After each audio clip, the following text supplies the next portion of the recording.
முதலாளி வெளிநாட்டுக்காரங்க வந்திருக்காங்க. அந்த கட்சிக்காரன் சொன்ன மாதிரியே செஞ்சுட்டான். டேய் வரேன்னு சொல்லிருந்தாங்கடா, ஆனா திடீர்னு இப்படி சொல்லாம கொள்ளாம வந்தா எப்படி? This is Ekambaram, owner. Oh, you're the owner. Nice to meet you. இங்க வாங்க. அப்புறம் இருக்கிற விஷயத்த தெளிவா சொல்லிருங்க. எல்லாம் அவருக்கு பிடிச்சு போச்சுன்னா கயருக்கு நல்ல குவாலிட்டி இருக்குன்னு தெரிஞ்சா நல்ல ரேட்டு தருவாரு. இவங்களுக்கு தமிழ் தெரியுமாடா? சுத்தமா தெரியாது. சரி வா. It's very good and very strong. How can you drive? Can you? இல்ல இந்த கயறு எப்படி தயாரிக்கிறதுன்னு இவங்களுக்கு எப்படி நான் சொல்லி புரிய வைக்கிறது? அது கஷ்டம்தான். நீங்க ஒண்ணும் யோசிக்க வேண்டாம். முதல்ல இவங்க இதெல்லாம் பார்க்கட்டும். Is this the raw material? I don't know. Ask him. Mr. Ipichin, what's the use of these things? இது தேங்காய் மட்டை. இது எப்படி சொல்றது? அது வந்து this is தேங்காய் மட்டை. இதுல இருக்கிற நாரை நாம எடுத்து கயிறு Yes, தேய்ப்போம். madam. This is the raw material for coir.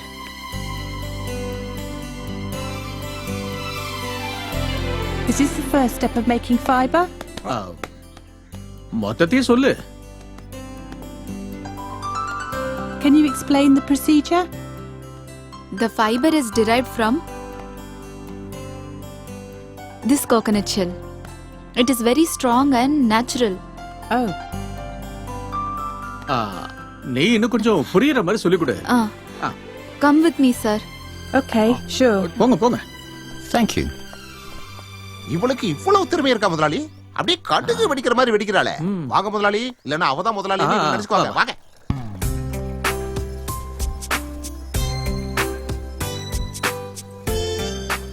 This is how they are making the coir.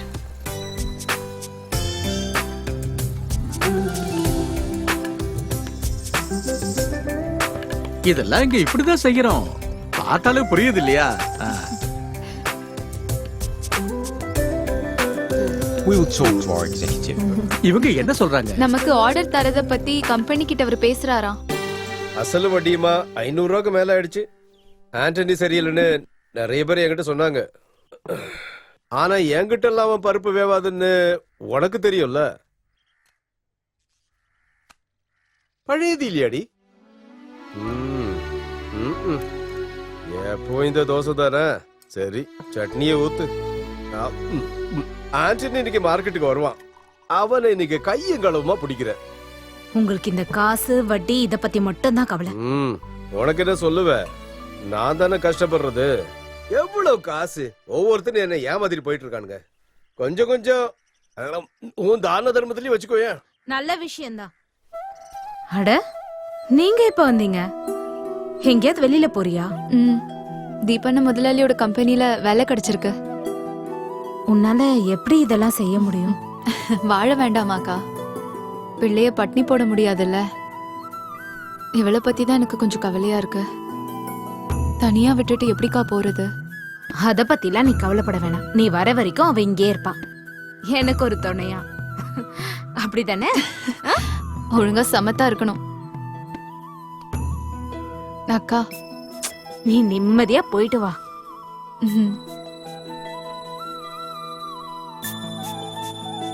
வாடா குட்டி.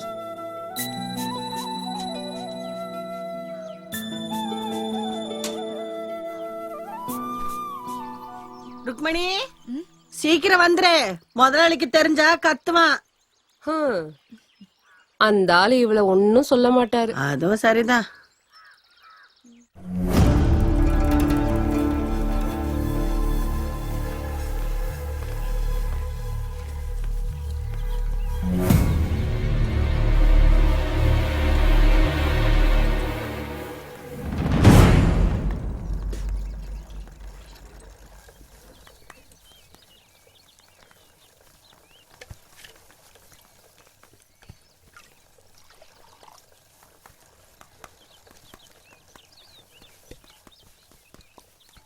இங்க பாருமா ருக்மணி, உன்னை முதலாளி உள்ள வர சொல்றாரு. அட சீக்கிரமா வா, இல்லன்னா அவர் கோவம் வந்துடும். போ போ அவரை காக்க வைக்காதம்மா. வந்து 2 நாள் தான் ஆச்சு, அதுக்குள்ள முதலாளி கூப்பிடுறாரு. ஆமா முதலாளி இப்படி எல்லாம் எல்லாரையும் கூப்பிட மாட்டாரு. சீக்கிரம் போ.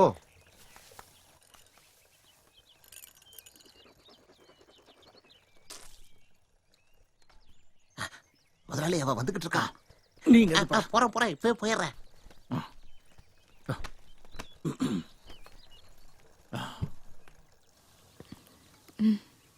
வேலை கொஞ்சம் கஷ்டமா இருக்குல்ல, அப்படிதானே? பிரச்சனை இல்ல. பெரிய குடும்பத்து பொண்ணா இருந்து என்ன பிரயோஜனம்? எங்க வந்து கஷ்டப்படணுங்கிற உன் விதியை யாரால மாத்த முடியும்? நீ கார்த்தியோட ஓடி வரும்போது ஏதாவது நகை நட்டோட வருவன தான் ஒன்ன குறிட்டு வந்திருப்பான். ச்சே, குரங்கு கையில பூமாலை கிடைச்ச மாதிரி ஆயிடுச்சு. நீ ஒண்ணு இங்க கஷ்டப்பட வேண்டிய அவசியமே இல்ல. ஏதாவது ஒரு சின்ன சின்ன வேலைகளை பாரு, அதுவே போதும். அதுக்காக உன் சம்பளத்தை குறைக்க மாட்டேன். நான் தானே சொல்றேன். நான் போகட்டுமா? அட, அதுக்குள்ள என்ன அவசரம்? சம்பளம் கிடைக்க வார கடைசி ஆயிடும். இதா இப்போதைக்கு இதை வச்சுக்க. உனக்கு பணம் வேணும்ல? வேண்டாம் முதலாளி. அட வச்சுக்கமா, நான் தானே உனக்கு பணம் தரேன். நீ கஷ்டப்பட வேண்டிய அவசியமே இல்ல. எனக்கு எனக்கு உன் மேல கொஞ்சம் ஆசை இருக்கு. என்னோட கொஞ்சம் ஒத்துழைச்சா நல்லா இருக்கும். தயவு செஞ்சு என்ன தொந்தரவு பண்ணாதீங்க. வேலை செஞ்சு என் குடும்பத்தை காப்பாத்த விடுங்க. இல்ல அது வந்து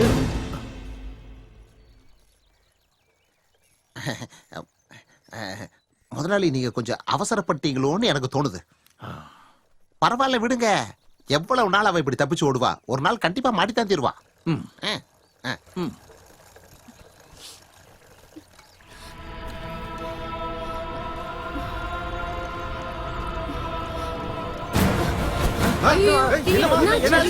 என்னாச்சு? ஐயோ, ருக்மணி. என்னாச்சு இவளுக்கு? ருக்மணி, ஐயோ என்னாச்சுன்னு தெரியல. தண்ணி கொடு. ருக்மணி, ருக்மணி, என்னடி ஆச்சு உனக்கு? எதுக்கடி இந்த வேலையெல்லாம்? என்னடி ஆச்சு? ஏதாவது விசேஷமா? திடீர்னு தலை சுத்திருச்சு.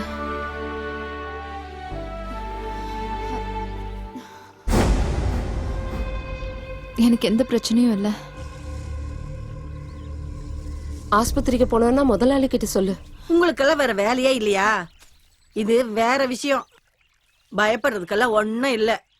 இது அந்த விஷயம்தான். போனவன் போற போக்குல கையில குடுத்துட்டு போயிட்டானா? அப்ப அது சரி, அதனாலதான் தலை சுத்துச்சா? இவளை பார்த்த உடனே எனக்கு அப்பவே தோணுச்சு. புருஷன் கூட எவ்வளவு சண்டை இருந்தாலும் இதுக்கெல்லாம் ஒண்ணும் குறையில்ல. என்ன எல்லாரும் இப்படி வேடிக்கை பார்த்துக்கிட்டு இருக்கீங்க? முதல்ல போய் அவங்க வேலையை பாருங்க. வாக்கா போய் வேலையை போங்க, போங்க, போய் வேலையை பாருங்க. பாப்போம். வாங்க.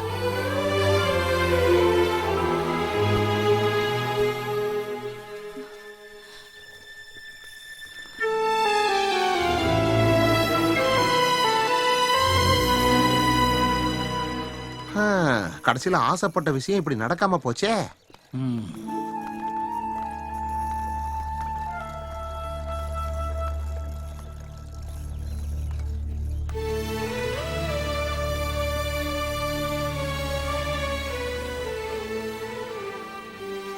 எல்லாம் கடவுள் தரதுதான். அதுக்கெல்லாம் ஒரு கொடுப்பனை வேணும். இருந்தாலும் இவங்க 2 பேரை பாத்துக்கிறதுக்கே நீ இவ்ளோ கஷ்டப்படுற. இதுல இன்னொரு குழந்தைய வந்துச்சுன்னா, அதுவும் பொம்பளை பிள்ளையா இருந்தா? இல்லக்கா, கண்டிப்பா ஆம்பளை பிள்ளைதான். அவனால கண்டிப்பா என் கஷ்டம் எல்லாம் தீந்துரும். எனக்கு நம்பிக்கை இருக்கு. இன்னும் கொஞ்ச நாள் ஆச்சுன்னா எப்படி வேலைக்கு போவ? இப்படி ஒரு சூழ்நிலையில அந்த கம்பெனிக்கு வேலைக்கு போக முடியுமா? எனக்கு எவ்வளவு கஷ்டம் வந்தாலும் என் குழந்தைகளை வளர்த்துருவேன்க்கா. அப்ப சரி. யாரும் இல்லாதவங்களுக்கு தெய்வம் துணையா நிக்கும். ஷோ, உனக்கு தம்பி பாப்பா வர போது தெரியுமா? உங்க கூட விளையாட இன்னொருத்தரும் ரெடி. விளக்கு வைக்கிற நேரம் ஆச்சு. நான் கிளம்புறேன்க்கா.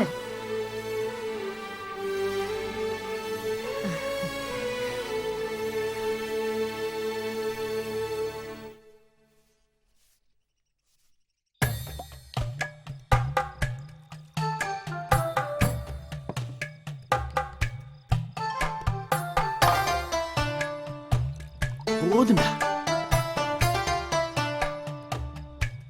நம்ம நினைச்ச மாதிரியே விஷயம் கை கூடி வர்ற நேரத்துல திடீர்னு அவ கர்ப்பமா வந்து நிக்கிறா.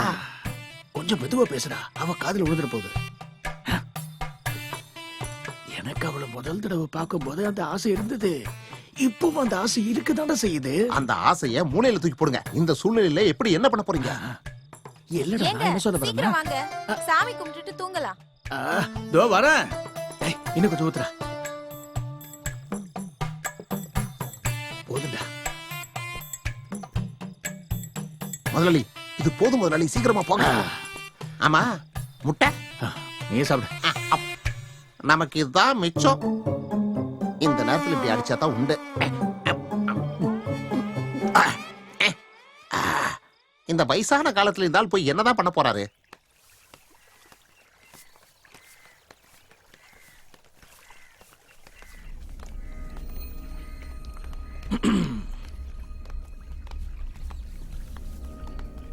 நான் சொன்ன மாதிரியே இப்ப பிரச்சனைக்கு மேல பிரச்சனை வந்துருச்சுல்ல. உனக்கு வயித்துல கொடுத்துட்டு அவன் அந்த பொம்பளையோட ஓடி போயிட்டான். நீ இங்க கடந்து கஷ்டப்பட்டுக்கிட்டு இருக்க. ஆமா, இது 3வது குழந்தை இல்ல? இப்படி பெத்துக்கிட்டு இருந்த போதுமா, வளர்க்க வேண்டாமா? அது மட்டும் இல்லாம உன் உடம்பு கெட்டு போயிடும். இங்க பாரு, உன்னோட நல்லதுக்கு தான் நான் சொல்றேன். எந்த பிரச்சனையும் நமக்கு இப்ப வேண்டாம். ஒன்ன வேண்டான்னு சொல்லி விட்டுட்டு போன குழந்தைய நீ சுமக்கிறதுக்கு என்ன அவசியம் இருக்கு? அப்படிதானே? நீ கொஞ்சம் மனசு வச்சா உன்னோட கஷ்டங்கள் எல்லாமே தீர்ந்துடும். உனக்கு என்ன தேவையோ அதை நான் செய்யறேன். ஆனா நான் சொல்றது நீ கேட்டாகணும். இந்த உலகத்துல எனக்கு எதை தரேன்னு சொன்னாலும் நான் என் குழந்தைய வேண்டான்னு சொல்ல மாட்டேன்.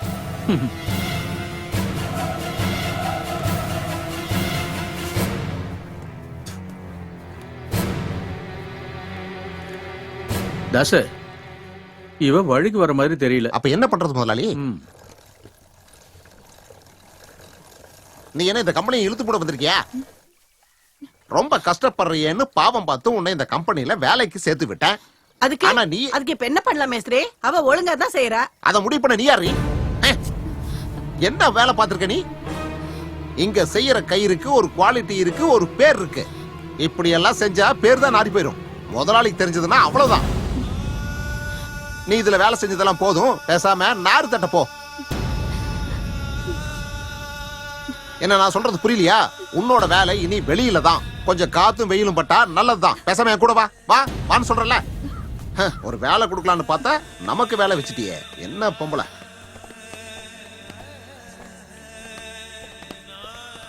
இங்க பாரு, இந்த வேலை இவனுக்கு கொஞ்சம் நல்லபடியா கத்து கொடு, புரியுதா? என்ன தாசே, முதலாளிக்கு உன் மேல இருந்த பாசம் எல்லாம் போயிருச்சா?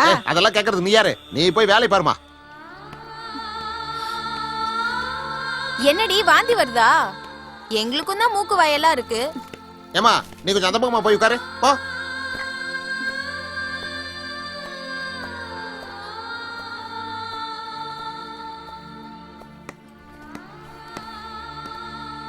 ஆரம்பத்துல இப்படிதான் இருக்கும், போக போக சரியாயிடும். வந்த புதுசுல முதலாளி இவளை பொத்தி பொத்தி பாதுகாத்தாரு. இப்ப பாரு என்னாச்சுன்னு. இனி கொஞ்சம் கஷ்டம்தான்.